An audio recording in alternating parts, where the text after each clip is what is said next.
Welcome back to Nick Lenz's Comic Corner Classics/Non-Classics. This is episode number 1649 and Doubleshot number 1543. The very next episode is 1650. That's awesome. Now, 2 episodes back, I reviewed the first trade of one of the current books published by Valiant. This is another one. Now, I have reviewed the first trade of the very first series under this current era for Valiant. This is technically the second one. Yes. This is a very recent series. Yeah, this is, I believe it's Rai Volume. Yeah, it's Rai Volume 4. It is still public. It actually has been discontinued. Yeah, it didn't last very long. It lasted 10 issues. This is the first year they collect issues from it, but it's a very recent series. Yep. Though the first book led into an actual crossover, which the final few issues basically dealt with that. Yes, and I love that book. Though it was Chris Clayton's last book he did Interiors for. Yeah, and I thought it was kind of weird that this book was the last. Well, this book along with 4001 AD, that was the last book he did anything for Interiors for. Now he just has covers. This is a follow-up to Fallen World. Now, Rai himself does receive a slight redesign. For one thing, he's got a beard now, and this deals with the aftermath of the events of 4001 AD. And here's a little fun fact for you. Did you know that his brother pops up here? You might be thinking, who is Rai's brother? The Eternal Warrior, of course. Yep, he pops up here for an issue, which I thought that was cool. Mostly put, this book is just the whole story of this one. They're trying to deal with this thing called the Offspring. Excuse me. No, it's not people's offspring. It's just some creature known as the Offspring. And he's here with Little Rai, and he's basically just hunting for that. That's really the whole premise of this thing. Aside from the fact Dan Abnett writes this thing, which, as far as I can tell, aside from this and Fallen World, I don't think he ever did anything else with Valiant. Don't think he did. Let's see. I think he did. Actually, he did a little more. Let's see. So aside work on this book and Bloodshot, he was the writer for. Oh, okay. So he was a writer for the first volume for Ninjak. Okay. All right, but as in the case of the most recent stuff, let's see. Under the current stuff for Valiant. Just this book and Rai. And that's it. Now, I have read the 2 issues he did for Bloodshot, for the first one for the series, which was really good.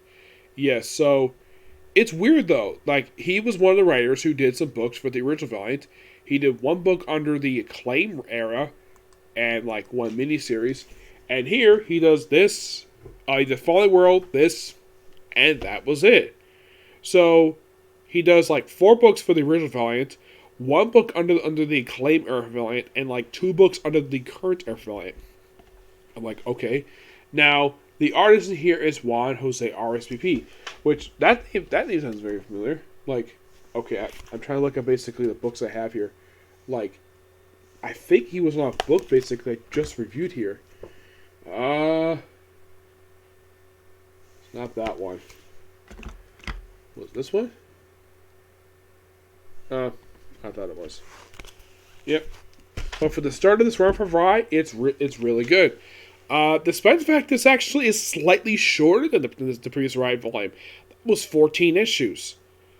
This one is only 10. Yeah, so I got one more trade, and that's it for Rai. Well, for this run for Rai anyways. Give this book a 9.5 out of 10. Damn good book. Alright, next up is going to be quite interesting. This is a very historical. We have the second trade for the very first run for Manowar, which, even if Diddy agrees with this, because I met Ryan Diddy, the longest book under the current Valiant continuity. Yes, the longest book. No book has ever lasted longer than this one. The longest they might get is maybe 2 years, if they're lucky. But this one's the longest. If you include all the one-shots that EXO had, And Banditti he wrote this book over 50 issues. 50. Now, as is the second trade, the collect issue of that run, which collect issues 5 through 8, the book is called Enter Ninjak. This book is the reintroduction to Ninjak himself. Yes. Who was a character Joe Quesada created for the original continuity. Yes, I have reviewed 3 trades for the first Ninjak run of the current continuity. I believe the first trade, Ninja K, and Rapture. That's all I review for Ninjak. Mostly put, you have basically Arc just wandering about, just trying to basically get used to basically operating in modern day Earth. And he also, along the way, thinks there's some stuff related to some people trying to attack him. The Vine, that's the name of the species, that created the actual armor he wears, are apparently planning to invade Earth in modern day. So, one person in my 6th contact Ninjak. And here's Ninjak's first appearance. Like, ring, ring, ring, ring. There he is. That's Ninjak's first appearance. Yeah, roughly a few pages, a little halfway into issue 5. Yes, so, yeah. Ninjak's very first appearance on this very page right here. So, basically, Ninjak goes on a trail. Aside from now, here's the thing. It's a sci-fi series, despite the fact this finds mixed with spy stuff, action-adventure stuff, which I love this stuff. Yep. And so, thanks to, of course, working with a guy who won Spec from the Vine, and, of course, Ninjak agreeing to work with him, and, of course, taking on some complex, and just a pure... This is just so awesome. Venditti does a great job. And here's the strange thing, though. Now, he did bring in the Eternal Warrior in this continuity, well, cameo by him. Later on did write the ongoing series for Eternal Warrior. He's never wrote Ninjak. Nope. Despite the fact he was the one who brought Ninjak into this current continuity, he didn't. Well, he never read any of the books. The first book is by Matt Knott. The second volume is by Crystal Gage. That's the Ninja K book. And the current book is done by Jeff Parker. And I like the fact Venditti basically pulled something from the original Valiant stuff. You're probably thinking, what is that? Having characters who are established characters, well, later become established characters, pop up in someone else's book, and then later on get their own ongoing series. This is a frequent thing that the original Valiant did a lot. Now, you might ask, okay, now, Exo did make his first appearance in this book and the previous book. Yes. Yes, that's one thing both the original Exo and the current Exo have in common, is that they both made their debut in the... Now, in the case of the...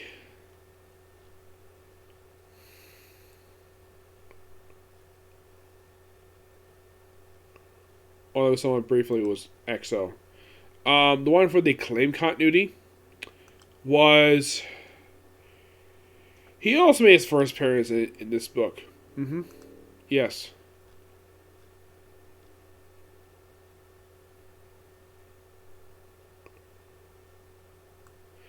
Now, in the case of Ninjak himself,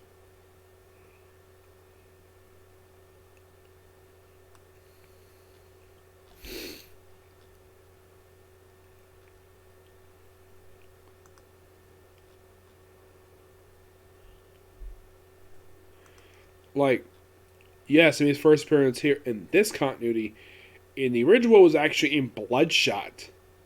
And you're thinking, really? So, in this continuity, it's in this book, in the original one, it's in Bloodshot. I'm like, okay. Now you might be asking, Nick, did they change Ninjak's look for the original continuity to this one? Look at Colin King's original look and compare it to his rebirth look. No. There is not much change. I think it was a slight redesign with the costume. But otherwise, though, it looks exactly the same. And you might be asking, okay, there was an acclaimed book featuring Ninjak. Did he appear in that book? Yes, for 2 issues. And It was not very good. Good thing it lasted 12 issues. But yeah, this book is pure awesomeness at its finest. By far, one of my favorite books under the current Valiant era. And when I mentioned this also when I did my first review of this thing a while ago, that this book was actually 30 issues in when I started reading it. And it was shocking when this book ended after only 50 issues, publishing an annual, also have a few one-shots. But this book is fantastic. I give this book a 10 out of 10. It's so awesome. Yes. The artist of this one is Lee Gerbert. Yep. It's a pure awesome book. And I can't wait to pick up more books from EXO. And, okay, here's a question, though. Like, how many trades did this book have? That's a really question. Oh, excuse me. So this technically was the second trade of the collector issues from this run. There is 1, 2, 3, 4, 5, 6, 7, 10, 11, 12. There are 13 trades. No, seriously, there are 13 trades for Ninjak. Yep. Well, 12 if you include all the issues, but there's a 13th one that collects some one-shots for him. Those were reviewed sometime in the future. Yep. So yeah, that's the particular review, and that's going to be it for videos today, because I don't have anything else to review. So, tomorrow expect to see definitely a review for Banished from the Hero Party, because I did finish up reading the fourth book of the series.